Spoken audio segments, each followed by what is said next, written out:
Welcome back to the channel. Don't forget to like, share, and subscribe my channel. Today, we will explore how to create business brand mood design using render clouds in Photoshop. I open Photoshop and create a mood board canvas. I pause because mood defines brand emotion. I create a new layer and apply render clouds. The randomness inspires creativity. I blend it softly with brand colors.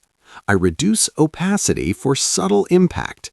I zoom out and feel the brand tone. Calm, confident, professional.